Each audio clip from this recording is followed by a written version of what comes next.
Si Mayor Benjamin Magalong naman nagbabala sa mga drug users at pushers sa Baguio City at hinikayat silang umalis upang maiwasan ang posibleng kapahamakan. May report ang Bombo Radyo Baguio.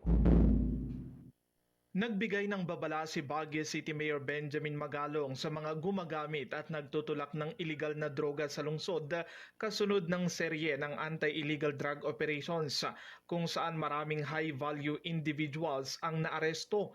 Sa panayam ng media kaninang umaga, hinikayat niya ang mga sangkot na umalis na sa lungsod upang maiwasan ang mas mabigat na kahihinatnan. Ayon sa alkalde, hindi siya naniniwalang may mga barangay sa Baguio na tuluyang drug-free. Inamin din niya na tumaas ang bilang ng mga kaso ng iligal na droga, ngunit hindi naman ito umabot sa critical na antas.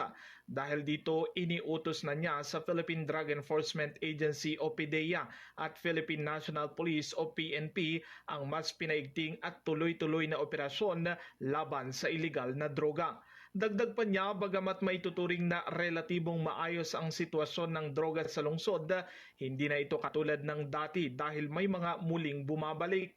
Kaugnay nito, pinayuhan niya ang Philippine Drug Enforcement Agency na ipagpatuloy ang kanilang operasyon habang inatasan naman ang Philippine National Police na magsagawa ng pagsusuri sa lawak ng drug affectation. Nakipag-ugnayan na rin siya sa Regional Director hinggil sa usapin. Lumayas kayo rito, hindi kayo namin kailangan dito. Baka may mangyari pa sa inyo rito, kaya lumayas kayo rito. Nagbigyan ko na ng instruction yung ating PDEA rito and ang Philippine National Police na mag-umpisa na sila ng review ng drug affectation. Nag-usap rin kami ng kanilang regional director during our RPOC. Isa rin ito sa pinag-usapan natin, that was about 3 weeks ago.